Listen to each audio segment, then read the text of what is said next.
The Philippines is a name that was given to our nation, but our story does not start there. With our long history of global trade, colonization, and migration, foreign influences took part in writing our country's narrative, introducing us to dishes, industries, and languages that we've made our own and eventually seeped in our heritage.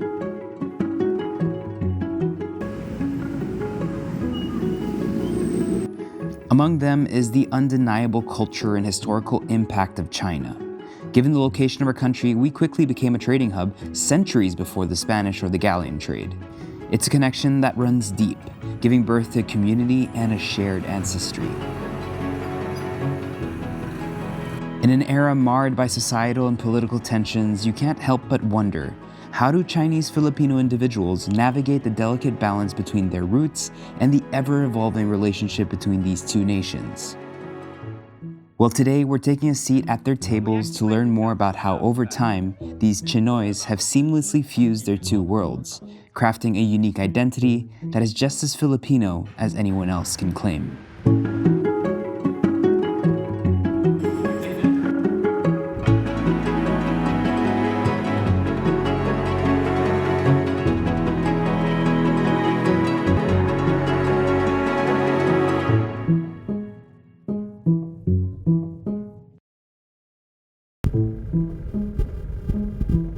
I've been to Chinatown a lot, mostly to eat, never to deep dive into Chinese-Filipino culture.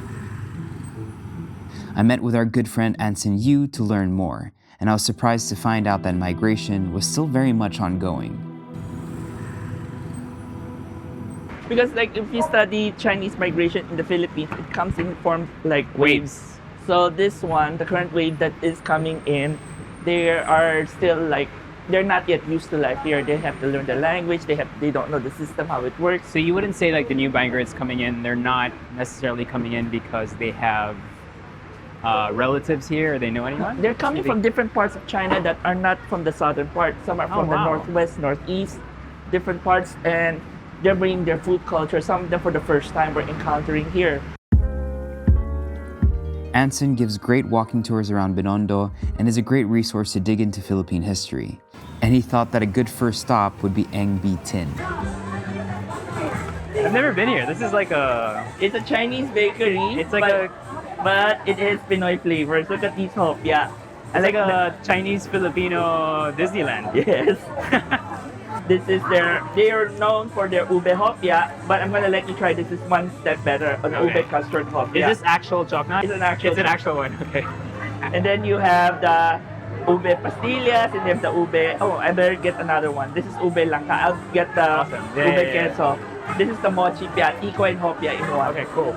So these are all Filipino flavors. It shows that mix. I like it. Yeah. That's the thing, you come in here, you think it's a Chinese bakery, but the longer you stay, the more you realize, wait, I'm in the Philippines. It's very Filipino. I've seen places like this in Beijing, but it doesn't have the same energy as this one.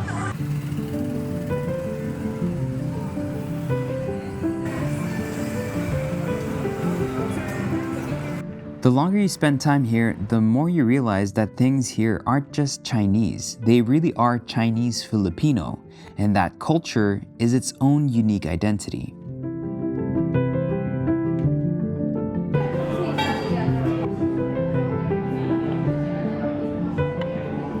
So speaking of that, is there just like this place, is there a new generation coming into Binondo to kind of bring in some new with the old and kind of make it a little different?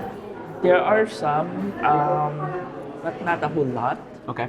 Like for example, in Escolta, there's the First United building, so they have the hub, and they're trying to do that. Is that still considered Binondo as well? Yeah, it's more like the edge of Binondo. Okay. But people in Santa Cruz will disagree with it. Yeah, I need to look at a map because in my head, Binondo is so small, but maybe that's just because I'm basing it off what I think is Chinatown, but it expands further than that for sure. Trust, even City Hall doesn't have an exact doesn't map. Okay, there's no map. So, and then if you ask the Chinoy, some of the areas, the streets, are actually considered part of Tondo, not Binondo.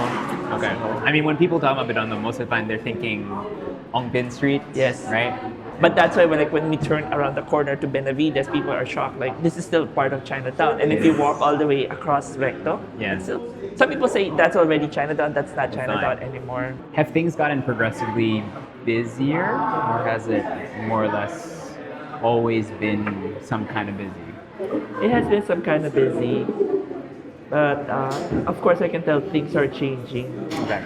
There's a lot less community or family spirit now, whereas before, when I was as a kid, there was a Chinese opera performance. We would block off the whole street, and the entire neighborhood would come down, even if they're not paying attention what's going on stage. Yeah. They'll just be together and they'll just spending time communicating and talking. We grew up under the same circumstances, educational system. We speak the same language. A lot of us, we do this thing where we combine speaking 3 different languages in one sentence. Tagalog, English, And Hokkien. And then the amazing thing is it's grammatically correct. Yeah.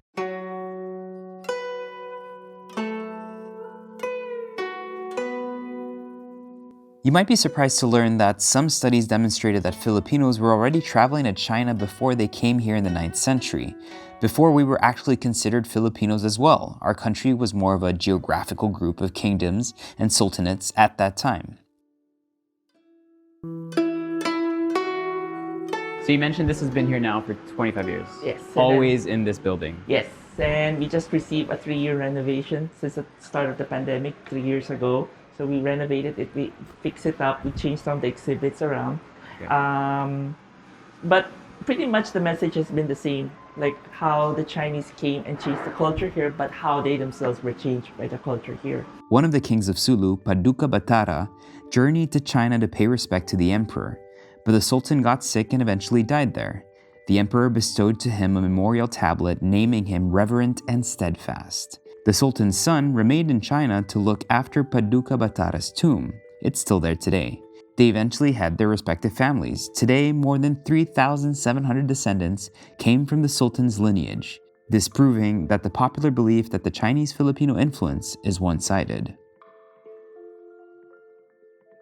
Based on ceramic ware that have been dug up from across the islands, the Chinese have been bartering with our ancestors as far back as thousands of years ago, when China was in its golden years in the Tang Dynasty. As the centuries passed, trade grew not only in Butuan, but also spread to other parts of the archipelago, like in Pangasinan, Sulu, and even in Santa Ana, Manila. This relationship, however, was solely for trading.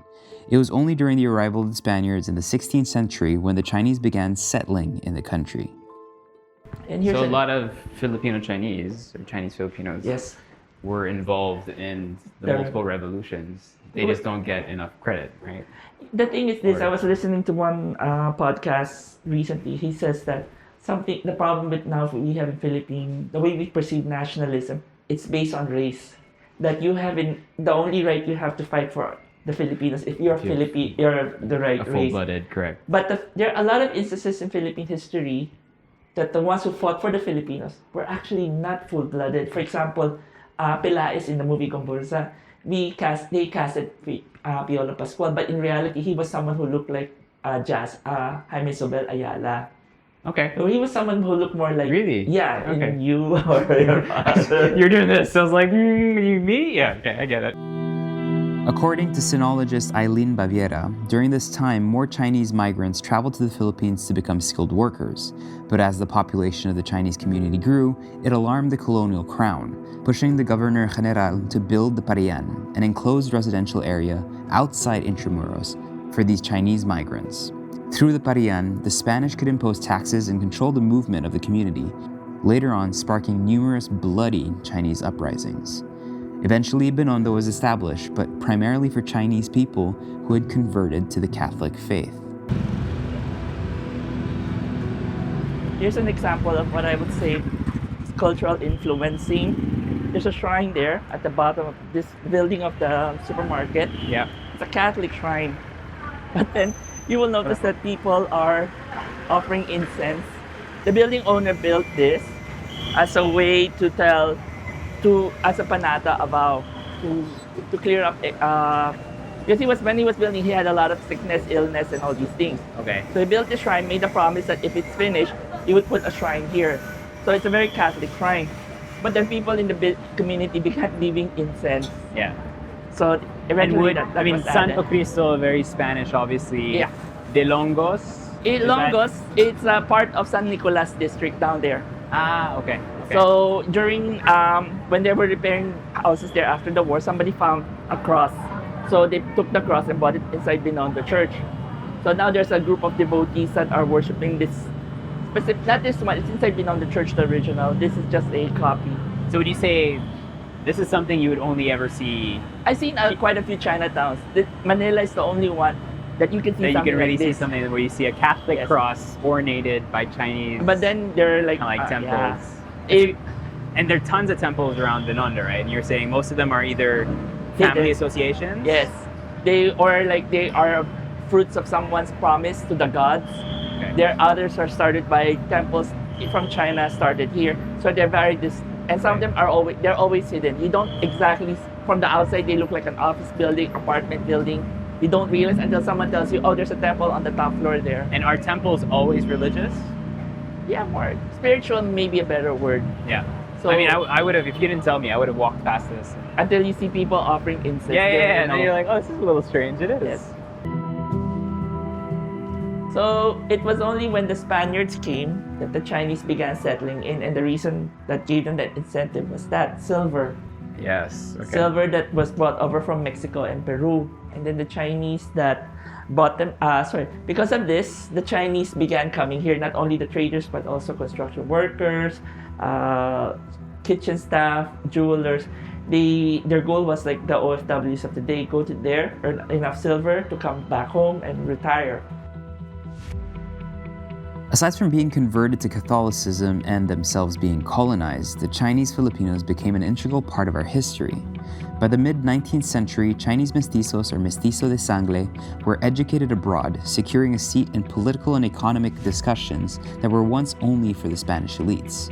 Consequently, the Chinese mestizos fought alongside the Filipinos during the Spanish Revolution, fighting courageously for the freedom of their country. From World War II to the Chinese Revolution, going through the museum, you start realizing that Bahay Tsinoy is not about Chinese people. It's really about the Chinese Filipinos. To learn more about Binondo, I met up with Ivan D, who gives in-depth tours of this area as well.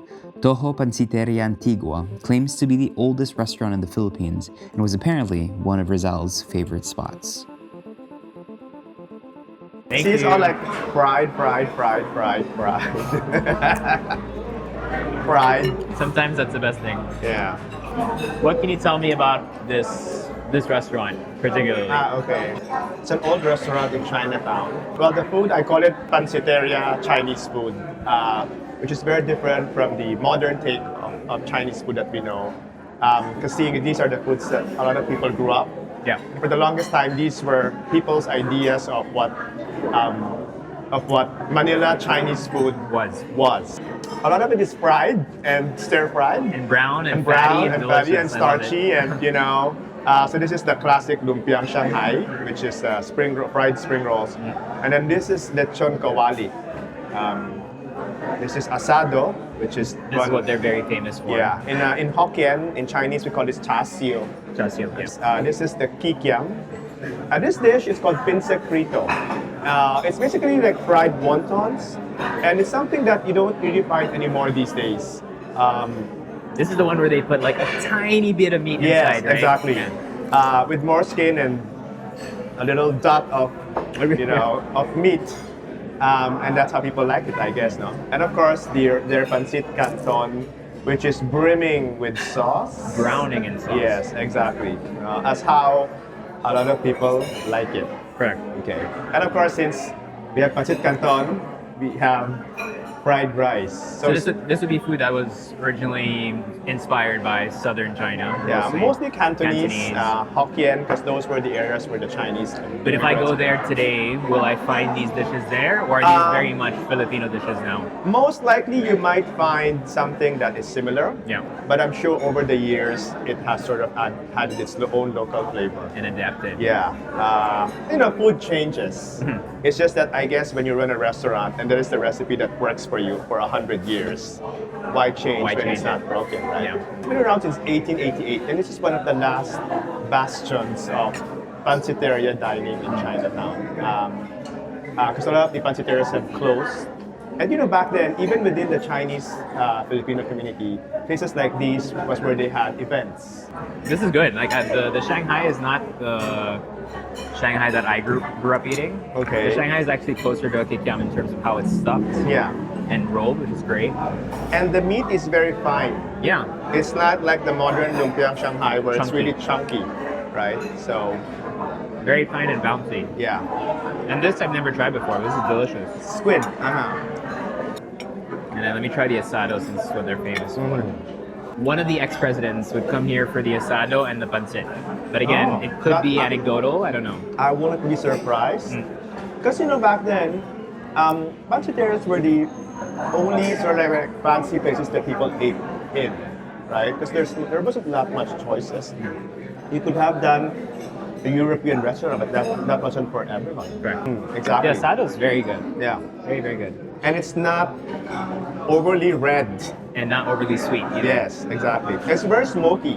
Very smoky. Because from what I gathered, they still cook this in the old style, which is the pugon style. They have this huge pugon. Correct. And then they just smoke everything. Okay. But the Chinese in the Philippines, I mean, trade with China, it's really hard to pinpoint when that started, but we're talking about way, way, way, way before the Spanish.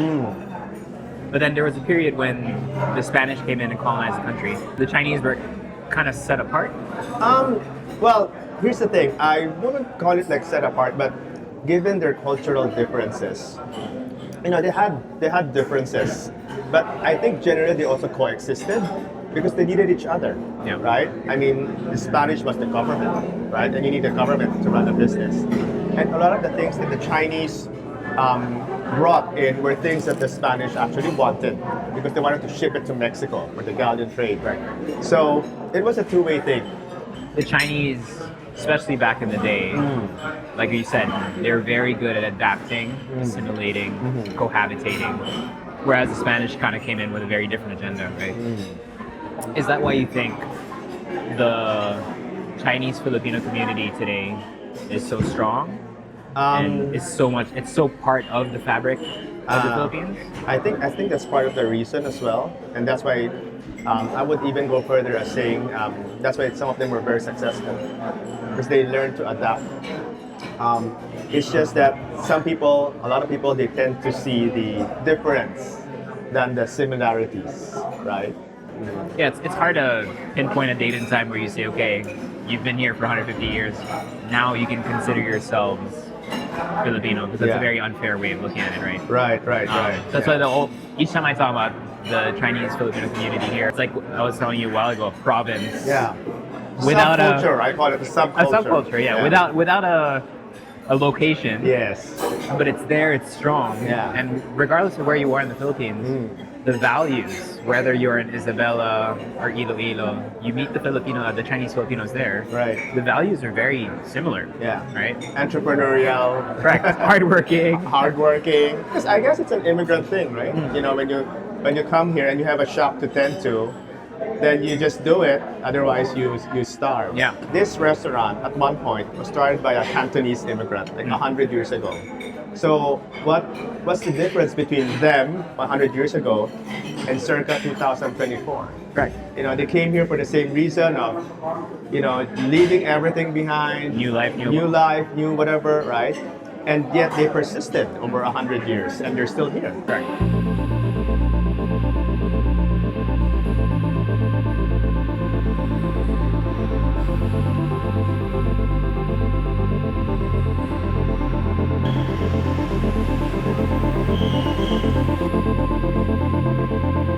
For a better understanding of what it's like to be Chinoy today, I gave Chef Sharwin Tee a call.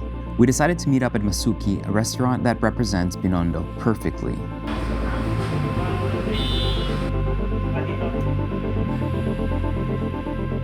So I'm Ciara Gigante and I am the head of the kitchen of Masuki. It started 1930.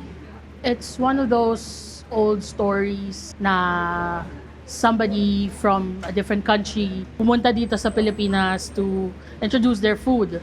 And it was my grandfather. Naglalako sila ng mami sa streets of Quiapo and Binondo and stuff. Eventually, that turned into a restaurant. Eventually, my grandfather and his cousins decided to have their own thing. And that's how Makong was born, and that's how Masuki was also born. Nung Masuki na, it's already this big. Bata pa ako, ito na yung alam ko. Ito na yung pinaglalaroan namin, dito na kami tumatakbo-takbo. All of the family was here in Binondo. When it was on the hands of my uncle and my mom, and that generation, it wasn't as big as this before. Kasi when my mom handled it, it grew. So my pressure now is, my mom was the one who grew it. How am I gonna do that now too? Me and my brother, that's what we're thinking about. Kasi it's shocking how Masuki is well known but not really well known. So our best sellers literally is just Mami Siopaw Siomai, Mami boiled chicken breast and asado. Pero yung asado namin is a different type of asado. It's the brown asado. So our siomai also is different in that it's huge and it has a different recipe. It's not like the normal siomai. I think one of the things that specializes ours also, other than the skill, is the quality of our ingredients. This is Kuya Jonathan. He's our expert. He's one of the two people who knows how to do this. We cook it, as in we just dip it, and then that's done. So ito one-time cook lang, na fast. Tapos sa baba ulit, parang fast cook din sa baba. Our toyo is different. It's customized, made from this store in Quiapo that we have to go to and call. And he makes toyo for us the way that we want it. Masuki is customized for us. So if you're gonna open in Binondo, you have to have that established product already, and you have to know that this product you can really go by behind. No matter what happens, masarap talaga to. Or whatever the product is, you really have to make sure that it's, especially if it's food.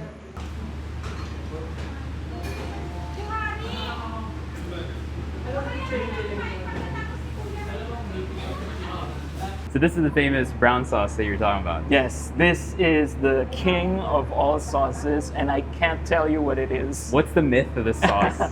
So basically, if you go to like a siopaw place, they'll always have this brown sauce, right? So Yeah. that's what I thought it was. But here, you put it on your noodles, you put it on your siomai, you put it on your siopaw. Nobody cares. Okay. It just goes It well works with everywhere. So we had a siopaw in Iloilo, this place called Roberto's. Oh, Roberto's. And there you go. So Yeah. I'm gonna sound like a broken record, but unbeaten so far. So I'm gonna start with the siopaw since they're very known with their siopaw here. Yeah.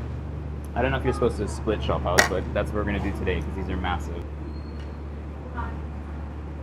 This is looking promising. That is extremely filled. So you have the... This is the bola bola. bola, and I'm thinking mine's the beef asado. Yeah. So the funny thing about siopaw is people associate this with Chinese food. But the bola bola siopaw doesn't exist outside of the Philippines. So this is actually Filipino food, if you want to talk about. We finally have a contender, I think. This is really moist. I think the filling to breading ratio is super good, right? Pretty good, right? It's not a 3-bite siopaw Yeah. where you have 3 bites before you get to the filling.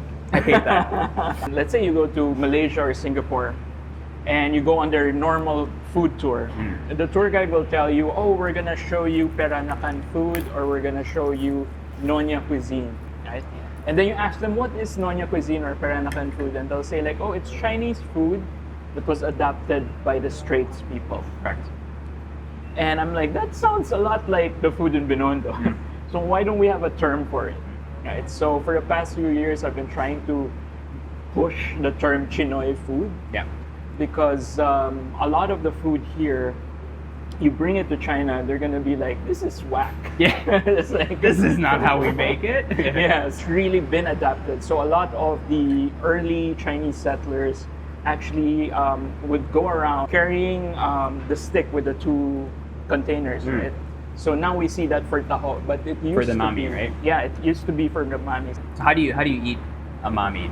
Basically, there are no rules. So some people would add the brown sauce. Okay, I'm gonna And try it then- without the sauce first. And then Sprinkle the this. green onions.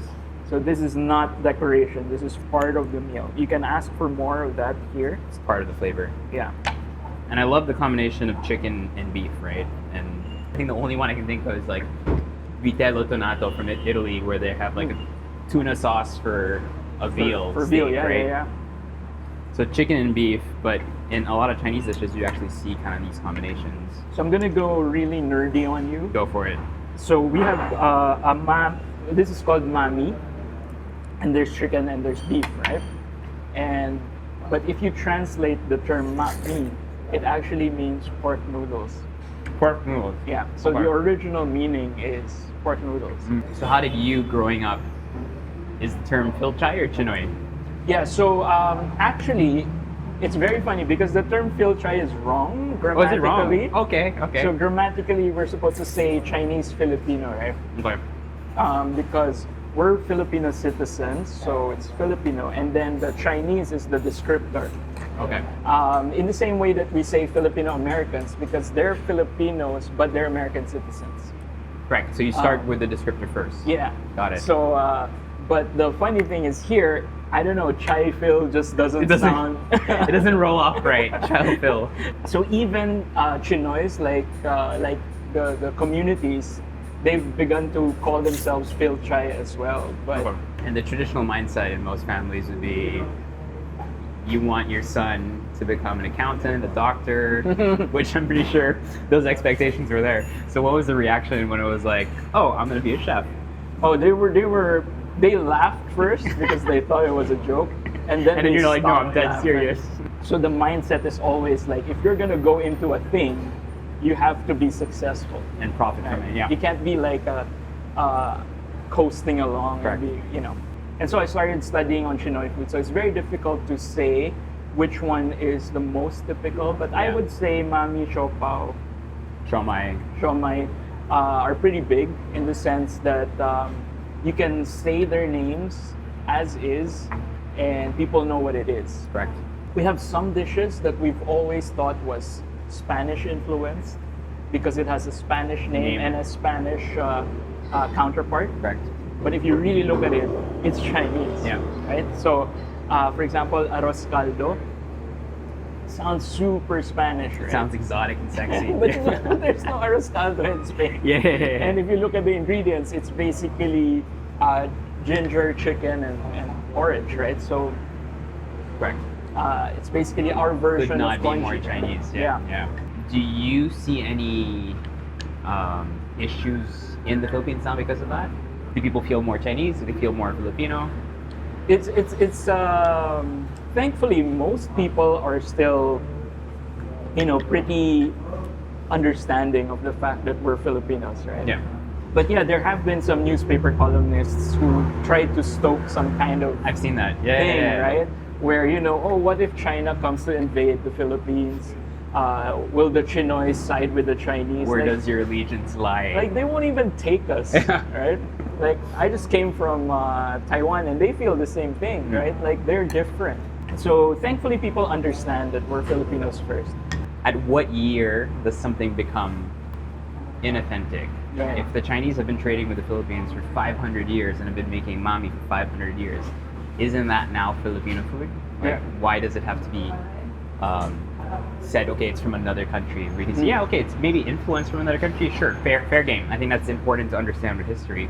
But at the end of the day, it is also Filipino food. Maybe Yeah. a genre of Filipino food, just like kapabangan is a genre of Filipino food. Yeah. Right? And that's kind of how I like to look at it. And I think that's how most people have to start kind of understanding it. It's like you can be Filipino, but you can have, history with the rest of the world. Yeah, so I'm gonna quote a friend of mine who writes for the New York Times.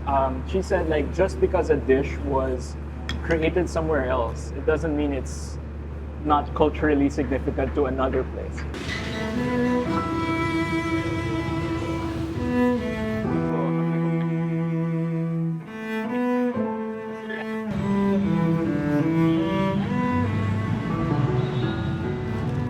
So last part of the tour. Yes. So what could be more Chinoy for Bahay Tsinoy than hopya? Hopya. So we got some here from Eng Bee Tin Bakery earlier. I love it. Yeah. Well, because hopya, if you break it down, what it means, ho means good, pia means roll. So when the Chinese bakers bought them here, they usually put things like the usual green beans. Sometimes it's like kundol with a little bit of pork lard. But in the 1980s, things changed with Eng Bee Tin. They started creating the ube hopya. Yeah. And things that time, all the bakers began, even local other Chinese bakeries began changing the flavor. This is the 1980s. Yes. So this is way before the rise of ube, basically, right? Yeah. At the start, wasn't well received until like it took a while. Then when it became very popular, it really took off. So this is the original. But not the original. They updated it with an addition of custard. So if it's chilled, it's like you're eating ice cream. It's like not light. Yeah. That's a good little snack. And like you said, it's a good representation of What being Pinoy is all about. everything we talked about today. Yeah.